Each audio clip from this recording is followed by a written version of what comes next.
அனைவருக்கும் வணக்கம். ஃபஸ்ட்டு வடக்குன்னு இருந்தது.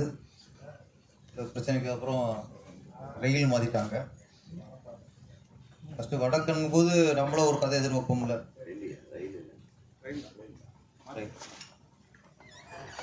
நிறைய இப்போ வட இந்தியர்கள் தமிழ்நாடு வந்ததுனால நம்ம தமிழருக்கு எவ்வளோ பாதிப்பு அப்படிங்கிறத சொல்லுவாங்க. இப்போ தான் ஃபஸ்ட் நாங்கள் எதிர்பார்த்தது. நான் டோட்டலாக வேறு கோணத்தில் அவங்களுக்கு எவ்வளோ பாதிப்பு சொல்லியிருக்கிறது, நம்மளால் அவங்களுக்கு எவ்வளோ பாதிப்புங்கிறத வேறு கோணத்தில் சொல்லியிருக்கிறாரு. ஒரு நல்ல டைலாக், சூப்பர் டைலாக். பூமிக்கு எல்லாருமே இங்கே பிழைக்க வந்தீங்கன்னா ஒரு விஷயம், நம்ம தமிழர்கள் தான் உலகத்தில் பல நாடுகள் பரவியிருக்காங்க. துபாயாக இருக்கட்டும், அபுதாபியாக இருக்கட்டும், சிங்கப்பூர், மலேசியா, அமெரிக்கா, லண்டன், இப்படி எல்லா நாடுகளிலும் நம்ம தான் பிழைக்க போயிருக்கோம். அதனால் அதை வச்சு பார்க்கும்போது இங்கே பிழைக்கிறதுல மதிக்குங்கிற ஒரு ஒரு நல்ல விஷயம். சொல்லுவாங்க, வடக்கு வளர்கிறது, தெற்கு தேய்கிறதும்பாங்க. ஆனால் இப்போ என்னென்னா இங்கே வடக்கு வாழுது. நம்ம இங்கேருந்து தேய்ச்சிக்கிருக்கோம். எது எப்படியோ யார் எங்கே பிழைக்க போனாலும் அங்கே இருக்கவங்க அவங்களுக்கு கை கொடுக்கணும், குறைவாக நினைக்கணும். நம்ம இதில் மொழி மதம்லாம் தாண்டி மனிதம்தான் சிறப்பு. அதுதான் அந்த படம் உணர்த்திருக்கு. என்னை பொறுத்த வரைக்கும் ஒரு பால்மந்திர படம் பார்த்த மாதிரி மேக்கிங் லைவாக ஒவ்வொரு ஷார்ட்டும் ரொம்ப நேர்த்தியாக பண்ணியிருக்காரு. எங்கேயுமே எதுவுமே ஒரு நெருடல் இல்லை. அவ்வளோ யதார்த்தமான ஒரு மூவ் இருந்துச்சு. இதில் குறிப்பிட்டு ரொம்ப பாராட்டப்பட வேண்டியது ஒளிப்பதிவாளர்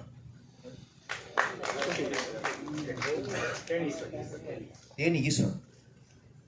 அவர் லைட் பயன்படுத்தினாரா இல்லையான்னு டவுட்டாக இருக்கு. லைட் எஃபெக்டை இவ்வளோ யதார்த்தமாக காட்டினது இந்த படம் நான் பார்த்தேன். சில நைட்டம் சொல்லுவாங்க, அந்த ஆர்டிஸ்ட்க்கு கொஞ்சம் லைட் வச்சு பண்ணுவாங்க. இதில் அவ்வளவு லைவாக இருந்தது. மேக்ஸிமம் ஒரு யதார்த்த லைட்டிங்லேயே பண்ணியிருக்கேன்னு நினைக்கிறேன். நான் மேக்ஸிமம் லைட்டிங் யூஸ் பண்ணலை. அதுவும் இந்த விளக்கு, இந்த கார்த்திகை தீபம், வெளியில் அந்த ஒரு இடத்துல ஸ்டில் அவுட்டில் டிரான்ஸ்ஃபார்மர் வேலை வைப்பான். அதெல்லாம் அவ்வளோ அருமையாக இருக்குது. ஒளிப்பதிவாளருக்கு தனி ஒரு பாராட்டு சொல்லிடுங்க அவங்களுக்கு. அப்புறம் மிஸ்டர் ஜனனி, ஆமாம், எங்கே ரீரிகார்டு வேணுமோ அங்கே மட்டும் அழகாக பண்ணிடுறேன். ஸோ போட்டு ஃபீலிங் பண்ணிக்கிறக்காலாம் போட்டு ரொம்ப மெனக்காடாமல் நிறைய இடத்துல சைலண்ட். ஒரு மிஸ்டேட்டுக்கு நிறைய யாரை சைலண்ட் கொடுக்குறாங்களோ அது ரொம்ப பெருந்தன்மையான மிஸ்டேக் இருக்காங்க. மேக்ஸிமம் யதார்த்தமான ஒரு மியூசிக்கு எங்கே வேணுமோ அங்கே அழகாக ஒரு வாழ்த்துக்கள். இந்த படம் என்ன பற்றி ஒன்று தான், இந்த கதை வேறு மாநிலத்தில் ரிலீஸாக இருந்தால் இன்னும் பெரிய ஹிட்டாக இருக்கும். ஏன்னா அங்கே தான் இந்த மனப்பான்மை இல்லை. தமிழர்கள் அரவணைக்கிற மனப்பான்மை வெளிமாநிலம் இல்லை. தமிழ்நாட்டில் எப்போவுமே வந்தார வாழ வைக்குங்கிற ஒரு மனப்பான்மை இருக்குல்ல. அதனால இது கொஞ்சம் எங்கள்கிட்ட அது ஆல்ரெடி இருக்கு. எங்கள்கிட்ட சொல்ல வேண்டிய இடம் வேறு மாநிலங்கள். நான் இங்கே ஆல்ரெடி வந்தார வாழ வைக்கும் தமிழ்ந்து பழந்தாலும் இருந்துட்டு இருக்குது. இருந்தாலும் அதனால் ஒரு ஃபீலு.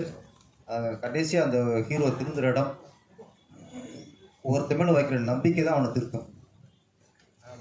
ஒரு திருடன் திருந்ததுக்கப்புறம் திருப்பி ஒரு திருடன்னா அவன் திருந்தவே மாட்டான். அது திருந்ததுக்கப்புறம் அவனோட மனசை நான் பார்க்கணும். அந்த நம்பிக்கை கரெக்டாக ஒரு மாமனார் நம்பலை, பொண்டாட்டி நம்பலை, யாரோ ஒருத்தர் நம்பும் போது அங்கேயும் அவன் திருந்துறான். அப்போ நம்ம ஒருத்தர் மேலே வைக்கிற நம்பிக்கை தான் அவனை திருத்துங்கிறது ஒரு புதுசாக அவனை சொல்லியிருக்கிய. நிறைய விஷயங்கள் புது புது விஷயங்கள் வந்திருக்கு. வடக்கன் ரயிலாக மாறினாலும் உங்கள் பயணம் வெற்றி பயணமாக பயணிக்கணும். தொடர்ந்து நல்ல திறமைகள் எடுத்து தொடர்ந்து தமிழ் திரையுலகில் ஒரு மிகப்பெரிய இயக்குனராக உருவாகணும். பாஸ்கர் சக்தி. நன்றி, வணக்கம்.